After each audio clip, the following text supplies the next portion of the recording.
شوہر نے اپنی بیوی کو ایک کام کے بارے میں کہا کہ اگر یہ کام کرو گی تو تمہیں 3 طلاقیں. پھر کچھ عرصے کے بعد شوہر نے اس کام کی اجازت دے دی. تو اب اگر بیوی وہ کام کرے گی تو طلاق ہوگی یا نہیں ہوگی؟ ہو جائے گی. کیونکہ کلام میں شوہر نے یہ نہیں کہا تھا کہ میری اجازت کے بغیر یہ کام کیا. اگر شوہر یہ لفظ کہتا ہے کہ میری اجازت کے بغیر اگر تم نے یہ کام کیا تو طلاقیں، تو پھر اجازت دینے کے بعد وہ کام کرنے سے طلاق نہیں ہوتی. لیکن شوہر نے ایسے کوئی ورڈ استعمال نہیں کیا، تو اس لیے وہ کام کرے گی تو 3 طلاقیں واقع ہو جائیں گی. کیا صدقے کے پیسوں سے مدرسے کے بچوں کو کتاب دلا سکتے ہیں؟ صدقے کا پیسہ کسی بھی خیر کے کام میں استعمال ہو سکتا ہے، حتیٰ کہ مسجد کی تعمیر میں بھی، کسی بھی ضرورت مند کو کوئی بھی خیر کا کام ہونا اس میں یوز ہو سکتا ہے. ہاں، زکوٰۃ اور فطرانہ اس کے اصول سخت ہیں. زکوٰۃ غریب ہی کو دی جائے گی اور غریب کو مالک بنانا ضروری ہے. صدقہ فطر غریب کو دیا جائے گا، غریب کو مالک بنانا ضروری ہے. باقی عام صدقات و خیرات کسی بھی خیر کے کام میں لگ سکتے ہیں. بچوں کو کتاب بھی دلا سکتے ہیں. مفتی صاحب، میرے والد نے 4 دفعہ 4 مہینے لگائے ہیں، اس کے باوجود ایک نماز نہیں پڑھتے. ہائے، میں نے تو دیکھا ہے سہ روزے کے بعد لوگ پکے نمازی بن جاتے ہیں. رات کو 2-3 بجے گھر آتے ہیں، صبح 12 بجے تک سوتے ہیں. مجھے ان سے بہت نفرت ہے، میں نے ان سے بات کرنا چھوڑ دی. مجھے آپ کے اس عمل سے بہت نفرت ہے. والد کے حقوق، چاہے وہ نماز پڑھیں یا نہ پڑھیں، رات کو 2 بجے گھر آئیں اور صبح 1 بجے سو کے اٹھیں، یہ آپ کا ہیڈک نہیں ہے. آپ کو ان سے نفرت کی اجازت نہیں ہے. آپ اپنے حقوق ادا کریں اور ابا کو اللہ پہ چھوڑ دیں، ان کے لیے دعا مانگیں. باقی اتنا فنٹر بننے کی کوشش نہ کریں کہ آپ ابا کے ابا بن جائیں. آپ تو ٹھیک ہے، یہ غلط کر رہے ہیں والد صاحب، یہ ان کی روٹین ٹھیک نہیں ہے اور نماز چھوڑنا ٹھیک نہیں ہے. لیکن آپ پر تو احسانات ہیں نا ان کے. آپ نہ بھی احسانات ہو، باپ تو ہے نا آپ کے.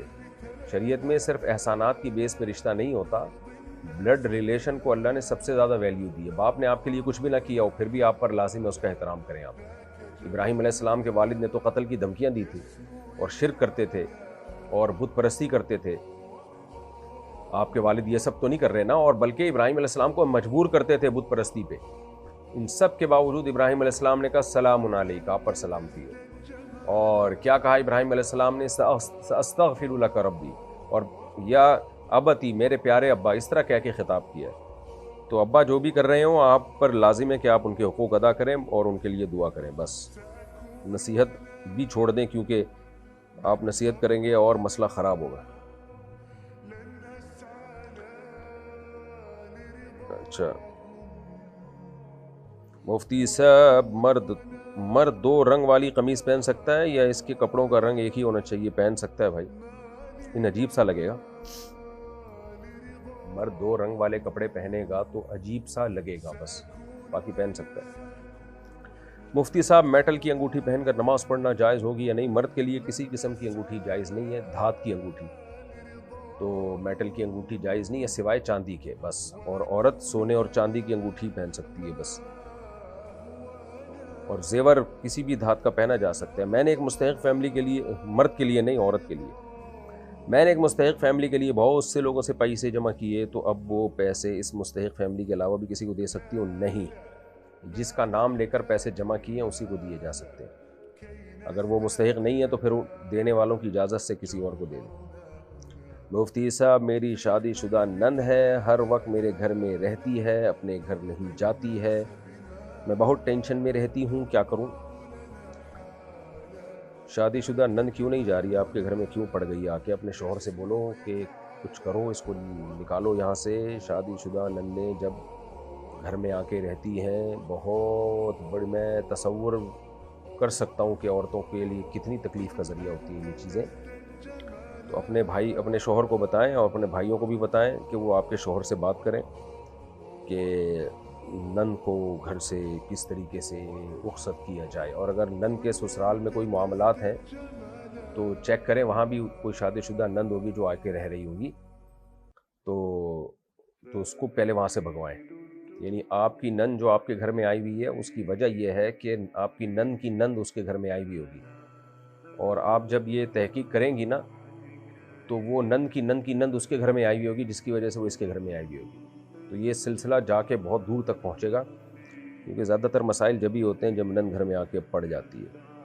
بہرحال اپنے ہسبینڈ کو سمجھائیں آپ محبت سے اور اپنے بھائیوں کو والد کو بتائیں کہ یہ ٹینشن چل رہی ہے، تاکہ نند کو باعزت طریقے سے اس کے اپنے گھر بھیجا جا سکے، اور پھر وہ اپنی نند کو باعزت طریقے سے اپنے شوہر کے گھر، اور یہ نندوں کا سلسلہ 6-7 پشتوں تک تو چلے گا میرا خیال ہے۔ ہم ہندوؤں کے ساتھ کمپنی میں کام کرتے ہیں، وہ ہمیں دیوالی پہ بلاتے ہیں، جانا جائز ہے یا نہیں؟ جائز نہیں ہے، کسی کی مذہبی رسم میں شرکت جائز نہیں ہے۔ نارملی ان کے ایونٹ میں آپ جائیں اگر بے حیائی نہ ہو، لیکن مذہبی رسم میں شرکت نہیں کر سکتے۔ اگر کوئی آپ کے ساتھ زیادتی کرے، ظلم کرے، البتہ اس کو جو ہے نا آرام سے منع کر دیں، نفرت سے منع نہ کریں، کوئی بہانہ کر دیں کہ مجھے ضروری کام سے جانا ہے، تھینک یو، آپ نے پوچھا، آپ کا شکریہ، یہ محبت کی بات ہے کہ آپ نے ہمیں اپنی دیوالی میں بلانے کے لیے پوچھا، میں آپ کا شکریہ ادا کرتا ہوں، لیکن میں آ نہیں سکتا کسی وجہ سے۔ یا تو صاف بتا دیں کہ بھئی ہمارے مذہب نے ہمیں مذہبی رسومات میں شرکت سے روکا ہے، اتنا کہہ دیں، کسی بھی قوم کی ہم مذہبی رسومات میں شرکت نہیں کر سکتے، یہ ہمارے مذہب نے پابندی لگائی ہے، ویسے آپ ایز اے انسان ہم آپ کی باقی ایونٹ ہیں ان میں آئیں گے ضرور، لیکن مذہبی رسومات میں شرکت کی اجازت نہیں ہے، یہ کہہ دیں۔ اور اگر خطرہ ہے کہ اس سے وہ غصہ ہو جائے گا، بعض لوگ یہ بھی کہتے ہیں کہ وہ کہتے ہیں ہم تو آتے ہیں آپ کے عید میں، ہم تو آپ کو مبارکباد دیتے ہیں عید کی، تو اس کا جواب یہ دیا کریں بھئی آپ کے مذہب نے آپ کو نہیں روکا، تو اس لیے آپ ہمارے مذہبی ایونٹ میں آپ شریک ہو سکتے ہیں، لیکن ہمارے مذہب نے ہمیں روکا ہے، تو آپ اپنے مذہب پر عمل کریں، ہم اپنے مذہب پر عمل کر رہے ہیں، اس طرح سے جواب دے دیا کریں۔ پھر بھی اگر خطرہ ہو کہ وہ کچھ اور سمجھے گا، بعض لوگوں کی مینٹیلٹی ایسی نہیں ہوتی، ان کو نہیں سمجھ میں آتی بات، تو پھر کوئی بہانہ کر دیں، لیکن جانا بہرحال جائز نہیں ہے۔